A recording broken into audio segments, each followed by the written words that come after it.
scam in Ohio. Okay, there's some newspapers that pick this up, but there's a lot still pointing at you, saying you're behind the scam. Hanggang ngayon wala pa rin talaga silbi ang Domingo na yan. Hindi man lang natin siya mag-hype para mapatay itong issue na to eh.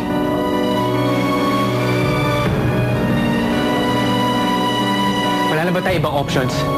Sige, i-consult ko yung mga lawyers natin. Wala naman nagagawang tama yung mga yan eh. Ang gusto mong gawin ko? Palitan mo silang lahat. Maghanap ka na hindi inutil.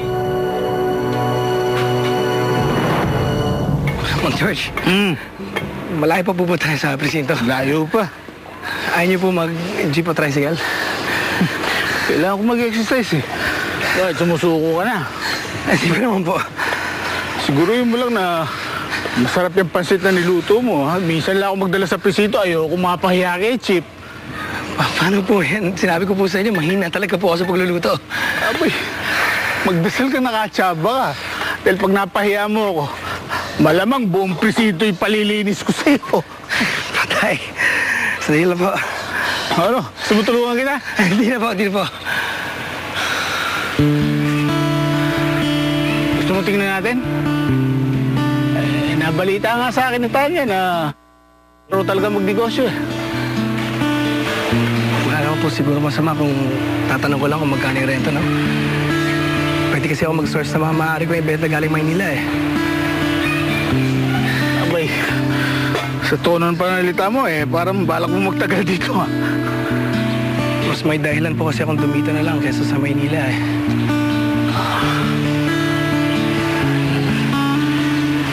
Ay, medyo tumatagal yung pagtunganga natin dito ah. Baka mapanis yan, tara na.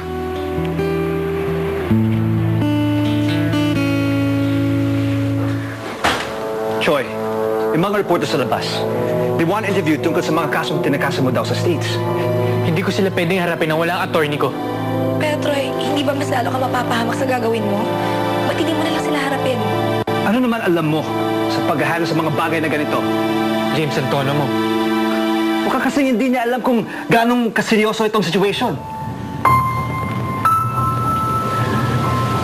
Dapat nga siguro hindi na ako nagsalita. Pero Troy, gusto ko malaman mo na sa'yo ang suporta ko. Wala akong sinasabi nila dahil alam ko wala kang kasalanan.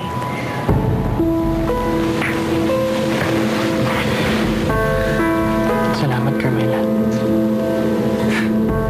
This is hopeless.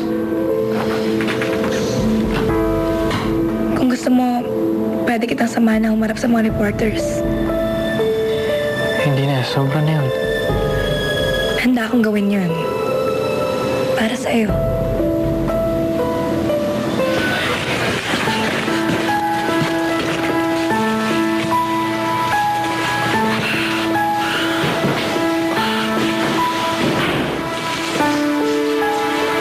Good evening.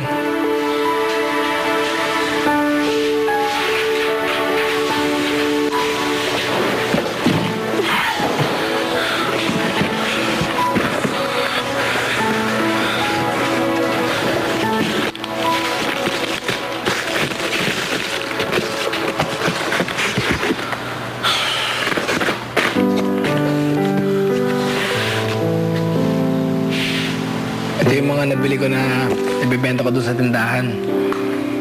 Maliit pa lang yung puhunan, kaya konti pala yung nabili ko.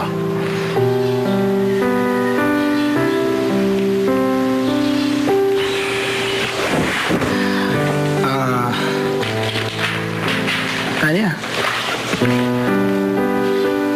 baka pwede mo akong tulungan. Ano ba mabibenta natin dito?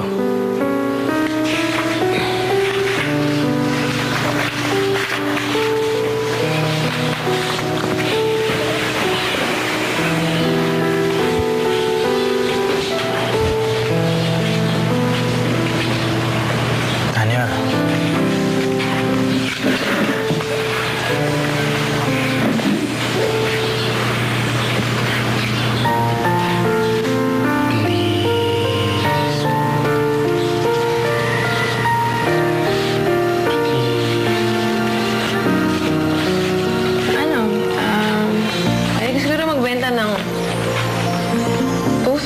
Toothbrush, sabong panlaba, sabong pampaligo. kasi malayang palengke. Sige. Susundin ko yung payo ko.